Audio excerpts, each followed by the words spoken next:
Hocam, ben şimdi geniş zaman anladım ki gramer ne. Ama zamanda nasıl onu yazabilirim? Yani her ay, her hafta, her sene onları da kullanmak istiyorum. Nasıl? Ne kelimeler hocam? What is simple present time? Hi everyone. Merhaba canımlar. In this episode, I'm going to say what is simple present time. Abone olmayı ve like yapmayı da lütfen unutmayın. So, let's start. Geniş zaman. Simple present. Neden bu konunun ilk sıralarda yer aldığını hiç düşündünüz mü? Neden o kadar simple present her dil için? Fark etmez. Türkçe, İngilizce, Rusça, Fransızca fark etmez. Neden simple present ya da geniş zaman o kadar önemli? Çünkü genel bir kullanıma sahip olası ve Türkçe ile benzerlik taşıyor oluşu başlangıç seviyesi için oldukça uygun. Çünkü geçen episodda ben dedim ki joke, şaka, kısa hikayeler, programlar, durum fiiller, sürekli fiiller, daima, facts, hakikat, rutin, alışkanlıklar hepsi onlar için simple present kullanabiliriz. Ben o kadar biliyorum ki her dil öyle gibidir. Eğer yanlış diyorum, lütfen yazın ki ben yanlış dedim. Her dil için simple present önemli değil. Ama ben %90 eminim ki simple present her dil için çok önemli bir gramerdir. Mesela Türkçe bunu henüz biz kullanıyoruz ki ben her gün Türkçe çalışırım. Her hafta yoga yaparım. Şimdi ben Türkçe dedim ki bunu her gün yapıyorum. Her hafta yapıyorum. Her ay, her sene. O zaman İngilizce nasıl? İngilizce bunlar ne? Sorun yok. Merak etme canım. Ben söyleyeceğim. Eğer simple present ya da geniş zaman kullanıyorsun, bu kelimeler de zaman kelimeler de yazabilirsin ya da söyleyebilirsin. All the time. All the time. Her zaman. All the time. I think about you. Her zaman seni düşünüyorum. Yani ben seni o kadar seviyorum ki her zaman seni düşünüyorum canım. Most of the time. Çoğu zaman. Most of the time I think about you. Çoğu zamanlarda seni düşünüyorum. In general or generally yani genellikle. In general I like eating Turkish food or generally I like eat Turkish food. In general and generally there are two different words. In generally totally wrong. Yanlış. As a rule kural olarak. As a rule I don't go to the office on Sunday morning. Yani pazar günü sabah kural olarak ben ofise gitmiyorum. Once a day, once a week, once a month, once a year. Yani günde bir, haftada bir, ayda bir, senede bir kez. I call my boyfriend once a day. I call my friend once a week. I call my grandma once a month. And I call to my old friend once a year. Bak, simple present fiil geniş zaman kullandım. Twice a day, twice a week, twice a month, twice a year. Yani her gün, her hafta, her ay ya da her sene 2 kez. O zaman one, once oluyor ve two, twice oluyor. once a day, twice a day. I share my videos on my YouTube channel twice a week. From time to time. Zaman zaman. I go to check on my mother's health from time to time. Zaman zaman annemin sağlığına bakmaya gidiyorum. Zaman zaman, from time to time. Off and on. Ara sıra.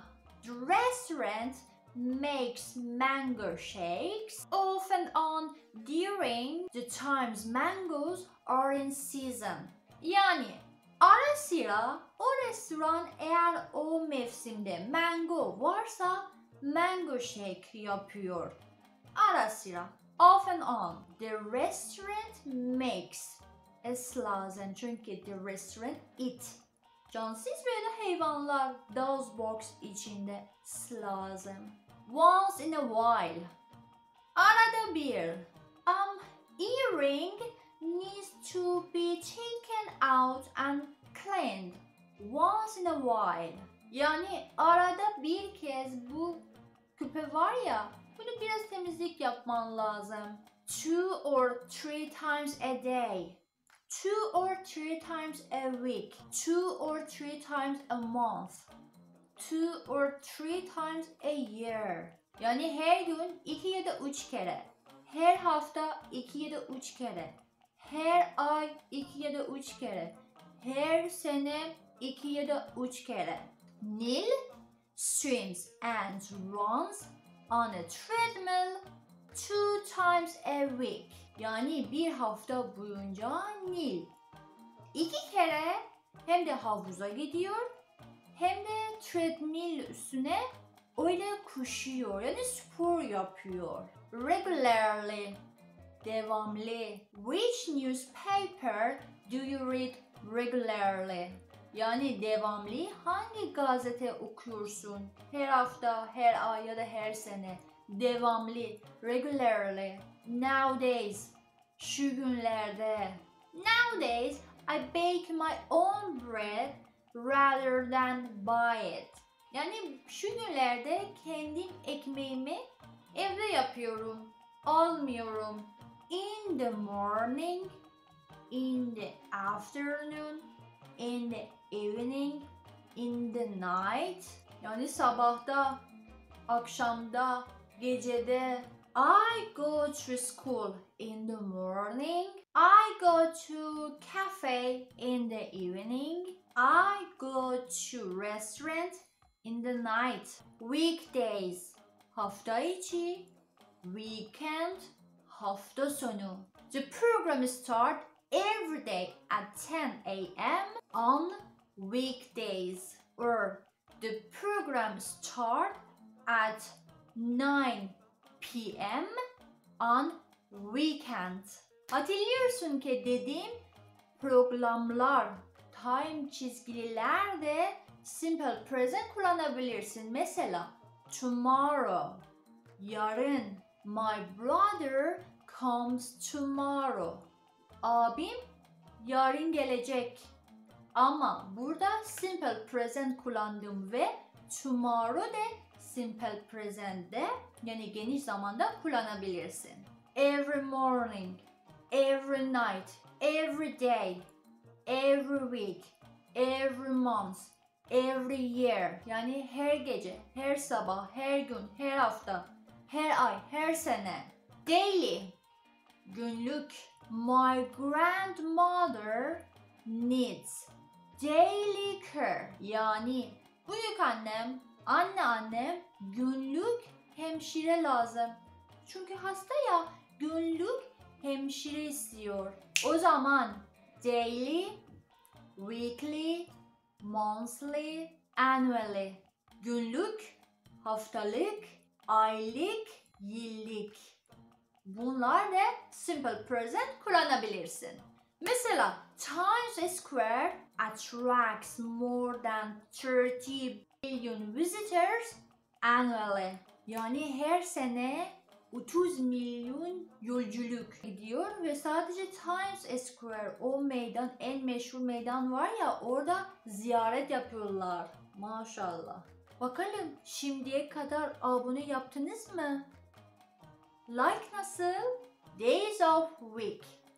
Monday, Tuesday, Wednesday, Thursday, Friday, Saturday and Sunday. Pazartesi, Salı, Çarşamba, Perşembe, Cuma, Cumartesi ve Pazar. I share my videos on my YouTube channel on Monday and Friday. Yani haftada 2 kere Pazartesi ve Cuma günü ben kendim videomu kendim kanalımda paylaşıyorum. Seasons, mevsimler, spring, summer, autumn and winter. Bahar, yaz, sonbahar, kış. Bunlar da simple present, yani geniş zamanda da kullanabilirsin. At 10 a.m. At 9 p.m. Gecede 1'den öğleye kadar, 12'den a.m. 12 öğle zamanından sonra 12'ye kadar, yani gecede p.m. diyorlar. Month, aylar. January, February, March, April, June, July. 12 tane ay var. Onlar da simple present'te de kullanabilirsin. The festival starts on April 15th and closes on May 15th. Yani April ayı 15. gün o fuarı, festival başlıyor ve May ayı 15. gün kapanıyor. On month. On April, on January, on February. 3 epizodda sadece gramer dediğim ve bu epizodda zamanlar, nasıl güzel ve temiz bir cümle geniş zaman İngilizce yazabilirsin. Çok pratik, çok güzel ve çok şık. İnşallah ki beğendin. Abone olmayı ve like yapmayı da unutmayın. Kolay gelsin. Have a good day. Hoşça kalın canımlar.